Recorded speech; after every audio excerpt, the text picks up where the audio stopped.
This is Reverend Don Lewis coming to you from the beautiful multiverse, and more specifically from beautiful Danville, Illinois, homeland of the Correllian tradition. And this is Midday with Reverend Don. Welcome. And as you know, if you follow Midday with Reverend Don, you can type your questions or comments into whatever platform you happen to be watching on. They'll show up here in my chat room and we can talk directly. And I hope you're having a lovely day. Yesterday, we were talking about my least favorite meme and generational disconnection in the metaphysical community. Part of that conversation had to do with my recently finished book, Reverend Don's Book of Numerology, because I was talking about things I remembered from my childhood in terms of what was and was not available. And that became part of that conversation. Today, I wanted to talk about what my next book should be. I'm curious to know what you would like me to make my next book about. I believe I've already discussed some of the possibilities, but I'm curious to know what people would like to see, curious to know what might be of greater interest. And hello to Tom in the chat room. It's good to see you, Tom. We talked about this in my Patreon chat room last night. And every Monday night I do my Patreon chat room. I've been doing it actually since 1998. It was a public chat room until last year when I moved it to Patreon as part of my general change in life circumstances. But we continue to have that chat discussion there every week. And it's a lot of fun. If you're interested in it, you can find out more at my Patreon at revdonlewis.com. But some of the things that were discussed there, I've thought about. And Tom says, it's been a while since I've been here. Yes, I haven't seen your name recently, but it's good to see you again. I'm glad you're here. It's always good to see you. One of the things I've been thinking would be Reverend Don's book of stones and crystals, and work with the meanings and uses of stones and crystals, and write about that subject. And hello to Bimby in the chat room. It's good to see you, Bimby. We've talked about Reverend Don's book of energy, dealing with energy work. A subject that is repeatedly brought up is the idea of an autobiography. And although that's certainly on my list of things to write, that's going to be a major undertaking. So probably not a good idea for the next book, because from the time I start it till the time I finish will be much longer than these other subjects. However, it is something that I am looking at doing. Hello to Renee in the chat room. It's good to see you, Renee. So these are some of the possibilities, and I'm curious to know what people might like to see. Generally speaking, I'm writing so far about things that I have an interest in, things that have been a big part of my metaphysical studies. I've thought about, and if I thought there'd be an interest in it, maybe something on the history of clothing and or on fashion. Later this week, I'm planning the first episode of Don's Closet, which is going to be dealing with various aspects of fashion. Hello to Reverend Michael in the chat room. But I don't know if people would be interested in a book on that subject. I have nearly completed from 20 years ago a book on costume in the ancient world, which deals with cultures like ancient Egypt and the Hittite Empire and Assyria and Babylon and classical Greece and Rome and prehistoric Europe and Crete and various other places. And Bimby says, I would definitely be interested in reading that. I may look at doing that. That would be a very picture-heavy book. We are going to have a number of exciting books coming from CorrellianPublishing.com in the future. Not only the ones that I'm working on, but that's more for tomorrow's broadcast, when we'll be talking about Correllian Publishing. But what I myself am going to write, I'm curious for any suggestions. Um, in my mind, so far this year, I wrote the Corellian Book of the Dead, Reverend Don's Book of Astrology, and Reverend Don's Book of Numerology. And so stones and crystals seem like a reasonable next choice. Um, but I don't know. I am open to other subjects. Another art book might be a possibility as well. The Omnibus did quite well and is still available from CorellianPublishing.com. In fact, I've still got, I think, 2 copies of the collector's version. If anyone is interested in that, you can DM me or email me at donlewishp@aol.com. Um, although those are not available at this time through the website because there are only 2 of them left. But the everyday version is certainly still available at CorellianPublishing.com. And hello to Ed in the chat room, who brings up the idea of reissuing the Tarot of Hecate.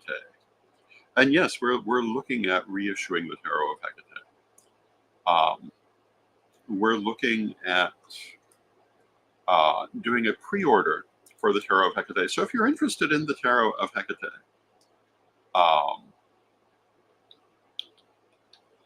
you can. It is now available to obtain again, and it is available for pre-order. And in fact, it's available for pre-order now for $60. And our plan is that we will make the order when we receive the first 10 pre-orders. So if you're interested in the Tarot of Hecate and you've been waiting for a chance to buy it, although this is the very first public announcement, but you can do it now. So Reverend Michael says, I would like a deck.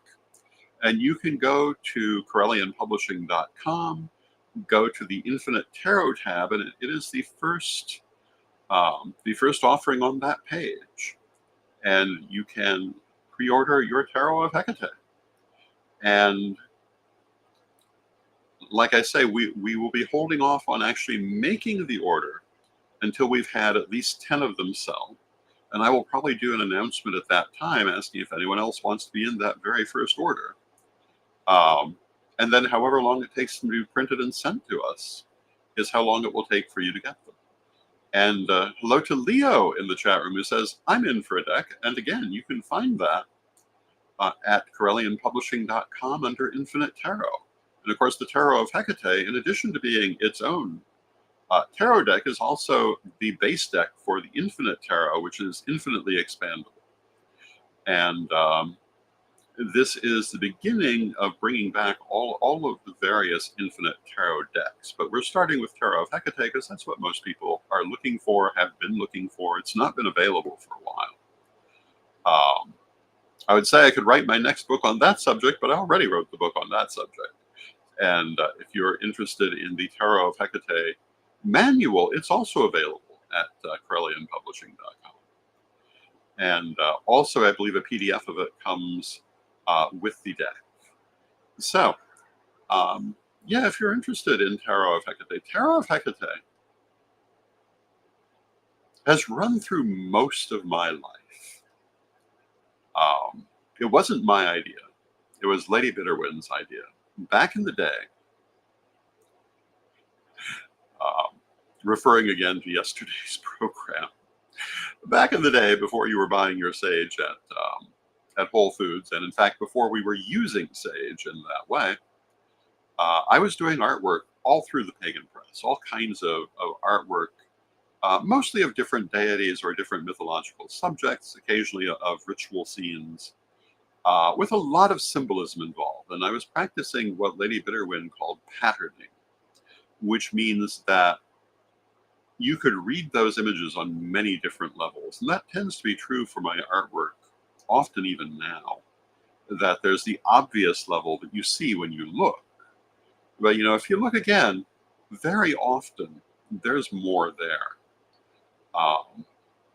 Little details may have meanings that may not be immediately apparent until you think about them. That's not always true in everything that I do, but it certainly was true in those illustrations and most of my more important ones. And Lady Bitterwind thought the work that I was doing for those magazines was perfect for a tarot deck. And you have to bear in mind at that point in time, we did not have thousands of tarot decks. There was the Rider Waite, the Tarot of Thoth, and the Tarot of Marseille as being pretty much the decks that were commonly available at that time. There were a couple of others just beginning to come out. But she felt it would make an excellent tarot deck, and some of the artwork that I had done for those magazines, in fact, is in the Tarot of Hecate.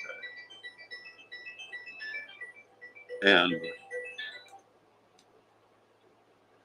pardon my phone. Obviously, someone who does not know me and does not know that I am online at this moment, so I am not here for them. If they have the sense to call back in half an hour, it'll be another matter. But if you look at, for example, the High Priestess card in the Tarot of Hecate, she was originally done probably for the Unicorn, which was the magazine of the Rowan Free Church. I believe it still is. And if you look at the artwork, you'll see there's a lot of symbolism in it.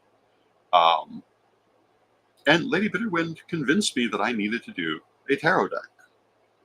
And it became quite an adventure. And of course, she also convinced me that it needed to be not a standard tarot deck, but a 100 card deck.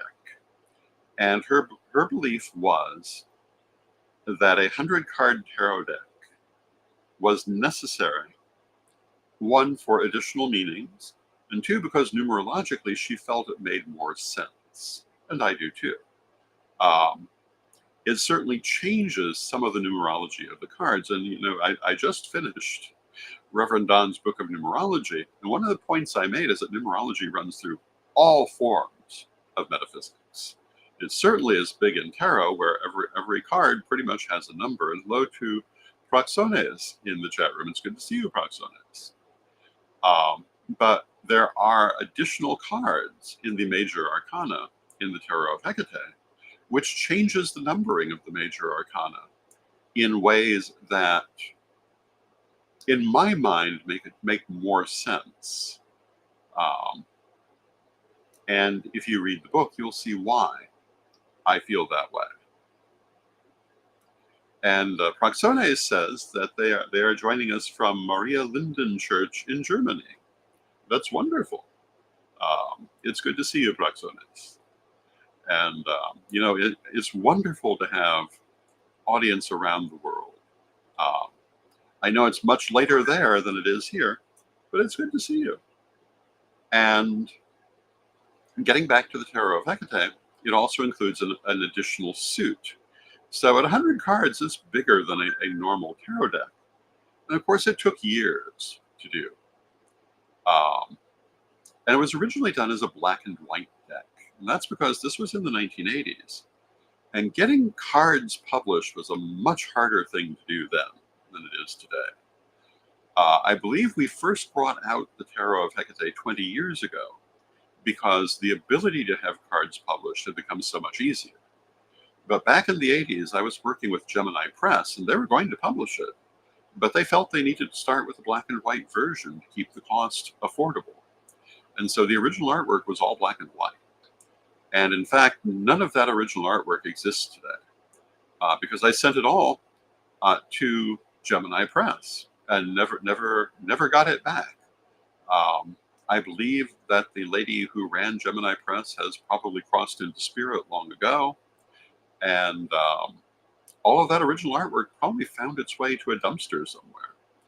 But luckily, I had the habit of copying everything that I did and keeping good copies of it. And so we were able to use those when it was time to actually publish the deck. Oh, and Reverend Michael says, order done. Thank you, Michael. I appreciate that. So about 20 years ago, we found ourselves able to bring out the deck, and we wanted to bring it out in color. Um, and so I went through and added color to all of those cards, which make them much, much better artwork, in my opinion. Although some of them, oh, and Leo says, mine is ordered. Thank you, Leo. That's wonderful. So we have 2 down of the 10 pre-orders we need to actually make the order. And, if we keep moving like this, that order will go in quickly. One of the things I certainly would have done some of these pieces differently if I'd known they were going to be in color. And if you look at many of them, you will see that there are lots of line patterns, which had to do with there being black and white. Others don't really have that. Some of that is because some of them were done later, and also because, over the number of years that I spent making this, my style did go through a number of changes. And yeah, it's very interesting to me to look at these cards and how they've changed over the years. When I was studying art in school, I mostly am a self-taught artist. My father was a commercial artist, or trained as a commercial artist before me. And he started me drawing when I was about 3 years old. And he did not have a lot of patience for my drawing because he was a Capricorn and very literal in his artwork. And I am a Gemini, not literal in mine. But he did come to like my artwork as I got older. But the way that I got there is not the way he would have done it. But I had the benefit of having all of his instructional books when I was a small child. And I wish I had those today. They were lost later when after he died, the house was more or less looted. But they were really quite good instruction. And I'm very glad to have had them. Later, I did take art classes in college, for example. And they did not like my art at all. I remember one teacher, a lovely teacher, beautiful person, but she looked at my artwork and said, boy, you really blow your head off with color. And hello to Fox for a Witch, who says, hello, Lord Don. Hope you're having a wonderful day. Thank you, Fox for a Witch. I am. And currently talking about the Tarot of Hecate, which is proving to be surprisingly enjoyable. And if you've been wanting to get a copy of the Tarot of Hecate, we are reintroducing it, and today has been the first announcement of that. And if you would like to pre-order a copy, you can do so at CorellianPublishing.com under the Infinite Tarot tab. You can pre-order it for $60, and as soon as we have 10 pre-orders, we will get them from the publisher and send them out to you. And as I was saying, when I was in college, they did not like how I handled color. And part of that, I've talked before about the fact that I look typing paper white, but I am actually of mixed ethnic origin, and I use color much more in the manner you would expect from someone who's not strictly speaking white. It just really was not beige enough for my instructors, and they were quite horrified by my attitude toward color. But I found that many people have loved it now as time has gone on. And if you look at the Tarot of Hecate, you'll clearly see exactly what I'm talking about, because there's color everywhere. It is not a gray deck. My wardrobe is highly gray. My artwork is not, except when it's black and white. Even then, it rarely had gray in it. It was all black and white. Very dramatic in its color, well, in its palette. But yeah, I'm looking even now at the pictures of the cards, and my theory was always to use strong colors, but try to keep them in balance. And I love those strong colors. And you'll frequently see them also in my wardrobe, although I've been accused of having only gray clothing. But the other day I was wearing a green shirt with a purple tie, which I think is equally much to my taste. And I have some quite remarkable colors in my wardrobe, and in the past I've had more remarkable colors. And when we talk about possibly later a book on fashion or a book on fashion history, um, color would be an aspect of that. I often talk about the magical aspects of color. We haven't done a show on that subject for a while. But the clothing that you choose to wear does impact you energetically. It's one of the reasons why, when I approach wardrobe, I approach it in a conscious manner. I choose the clothing that I'm going to wear, partly either to reflect how I feel or to effect how I feel. Today I'm wearing gray and black, which is a nice peaceful combination. If you want to be feeling peaceful and calm, these are great colors to choose. Um, if you want to be feeling vibrant, reds or oranges or yellows are all good colors, depending on exactly what kind of vibrance you're looking for, or any bright color in one way or another. But color is an important thing. The way we color our rooms. I grew up with the attitude that an all-white house meant you were renting. And if you owned the house, the walls were going to have color. Now that's not such a common point of view today because white has become very fashionable.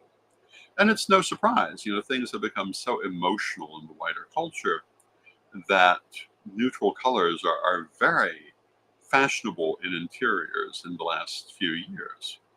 Because, again, color affects you energetically.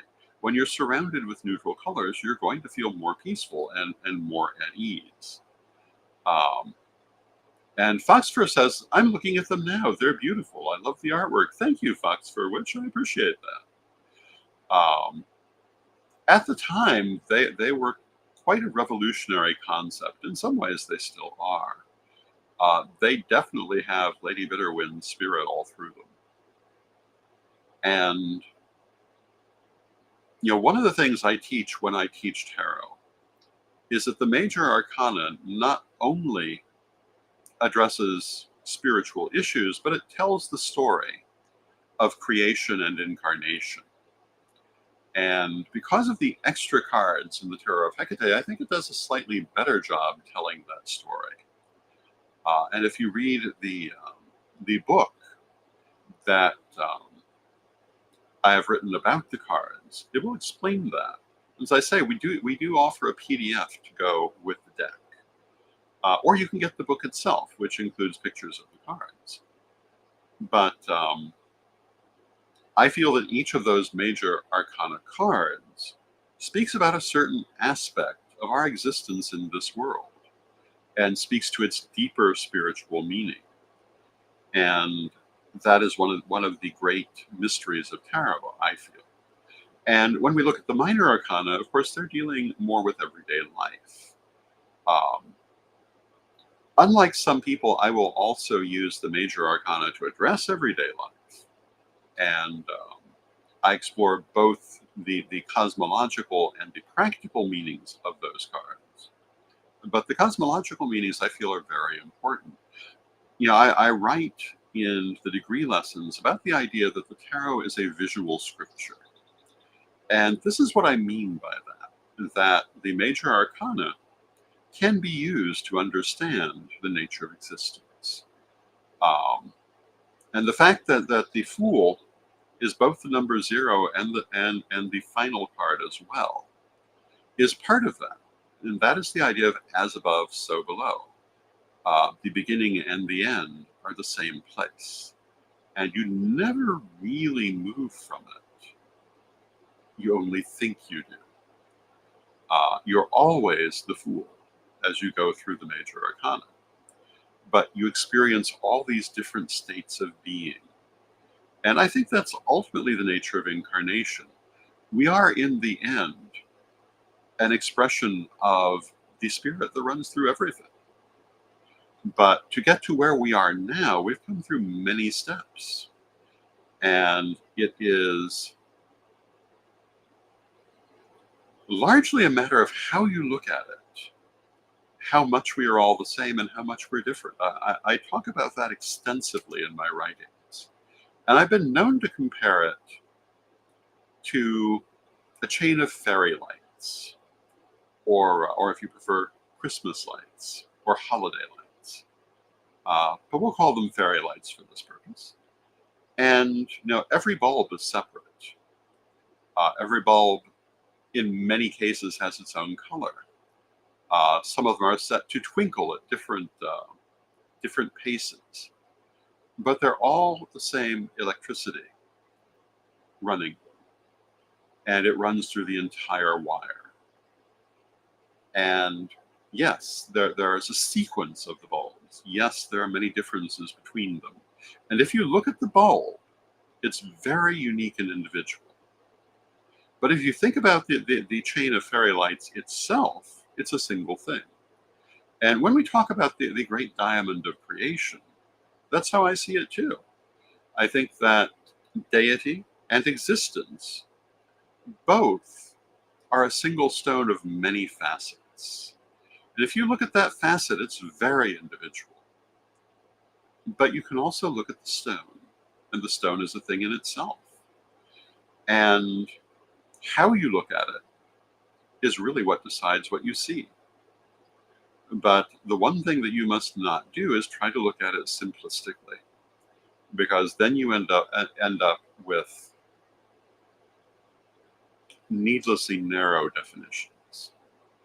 But that is a subject for another time. We started our talk today with what should be my next book. And I don't think we've exactly resolved that.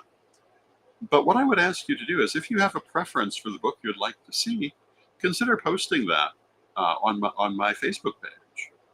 And we will, hello to Aisa in the chat room.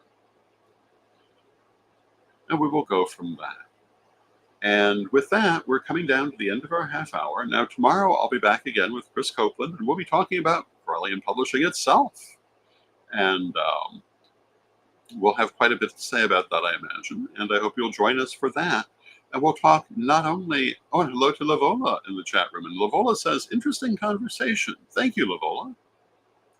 I think these last few days, going through the last week and so forth, I think we've had a number of really interesting conversations, and that's part of why I do this, to have interesting conversations with you.